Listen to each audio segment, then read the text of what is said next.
The Wolf and the Man by Max Brand. Chapter 1. Gray Cloud had only lived for 2 years, but since his 9th month he had nearly made every week a memorable one. It was in his 9th month that he discovered how neatly his fangs would cut the hamstring of a cow, or even a full-grown bull. Other wolves had to work hard across the diameter of a 100-mile range, but Gray Cloud took things easily. Winter or summer, he could always find beef whenever he wanted it. Since he grew to prefer it perfectly fresh, he had to kill more often. And since he killed more often, he had to lurk closer to the dwellings of men.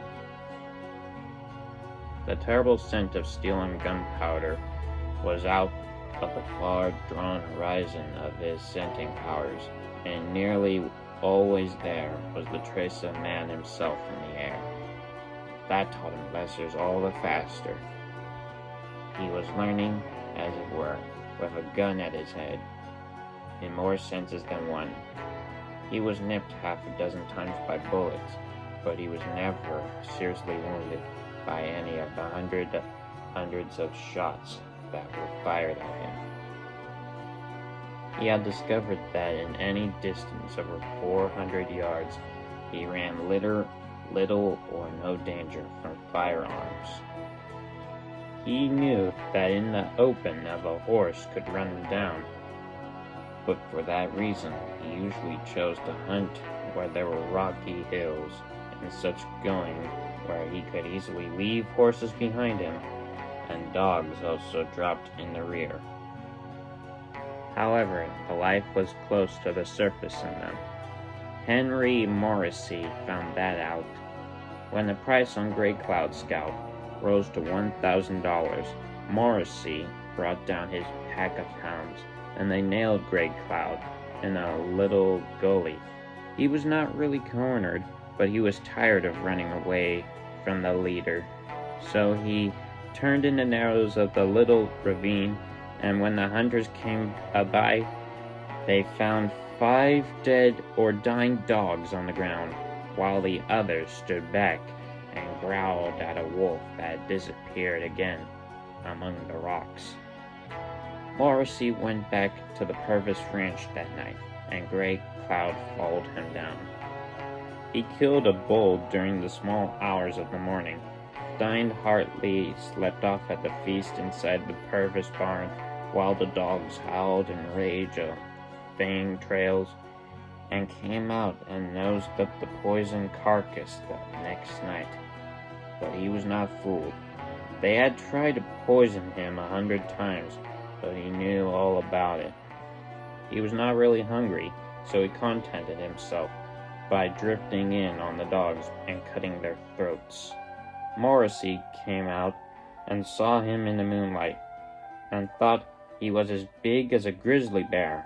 He fired 5 shots and swore that 3 of them at least must have hit the mark. People were always swearing that they had put a slug or 2 in Gray Cloud, but as a matter of fact, Morrissey had not even grazed him. It was after this affair at Purvis Ranch that the cattlemen got together in a special meeting, the first time in history that so many people gathered to talk about any animal, that is, since the days of dragons. They agreed that a wolf that killed from 2 to 4 cows in a month was worth the price. They laid $2,500 on the head of Gray Cloud, and thereby they turned him at a stroke into something that was both history and a legend. You can still read the accounts of that meeting in a fine and flowing hand, written upon slightly yellow paper, and signed by the clerk pro tem. Morrissey, not so much for the money as for the sake of his honor, rebuilt his pack, bought 4 Russian wolfhounds, and tried again. His Russian wolfhounds were faster than the rest, They were so fast that they outdistanced the pack and came up nearly in pairs, perfectly matched, one on each side of the monster. They tried the same trick on Gray Cloud, and although he had killed one of the four, the other three were ruined their business thereafter. Morrissey gave up the job and returned home, without glory, and the Gray Cloud problem became a burning question. He had been lifted to the dignity of newspaper follow-ups. That is to say, the journals of the surrounding towns carried items about him every day, mentioning the last slaughters attributed to him, and always winding up, of course, with the amount of his scalp. It was the hard cash that made him the good news. As a matter of fact, hardly a week went by without revealing to some hungry cowpuncher or trapper a sight of a great wolf. Sometimes Gray Cloud was gliding off among the rocks. Sometimes he came out to the verge of campfires to study his enemies, at close hand, as it were. Still, he continued to grow wiser, safer, and wiser. That was another lesson, and he could be trusted to remember it. Yet, for all it passed, he went far down the grasslands harshly a month later for no other reason than because he was a little bored with the ease of his life. He wanted adventure, and he got it in the most unsuspected way. It was a rabbit that started the trouble.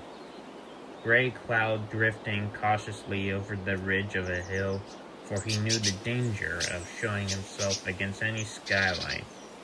First made sure that there was not a sign of a human being in the wide hollow. Next, he saw a rabbit 100 yards away, and the rabbit saw him, with the folly of its kind, ducked down behind a tuft of high grass that grew up around a small stone. And there it waited, with the quivering tips of its ears plain to see. Upon the folly of jackrabbits, most western beasts of prey make their dinners, and Gray Cloud started to stalk. It was not that he wanted the dinner, but that he wanted the game. A wolf can catch a rabbit, and also catch an antelope. And now and then Gray Cloud loved venison even more than he loved beef, so that he went down the slope in the hollow as softly as a silver cloud draws the soundless blue arch of heaven. He came near to a tuft of grass. He gathered his legs under him. Through his limbs ran an iron tremor of strength. He was ready for the spring that is the chief delight of hunting, when the rabbit happened to poke its silly head above the tuft of grass and saw fate smiling at it with a set of white teeth. The rabbit and the wolf leaped at the same time. The side slash of Gray Cloud missed its mark. So he sprinted a furlong, losing about as much distance as he covered, and then found himself flung heavily to the ground. His own weight and the force of running half stunned him. Then he dragged himself to his feet and found the rigid teeth of a trap that had closed over a hind leg. He lay down and thought the matter over, occasionally studying the scent of his own blood. It was oddly like the smell of other blood. He was afraid, dreadfully afraid, not because of the pain, not because of the hold of the steel teeth, but because this gift had come to him from man. He recognized the present. He recognized the state of war. He had preyed on man, and the things of man most of his life. Now man would take a hand in the final session. He had seen others of his kind, and many a coyote standing helpless until a bullet knocked them over. Instinct told him that he could bite off his foot below the trap's teeth, and then he could pull out the mangled leg. It was better first to see if he could not draw out the leg without resorting to this desperate means.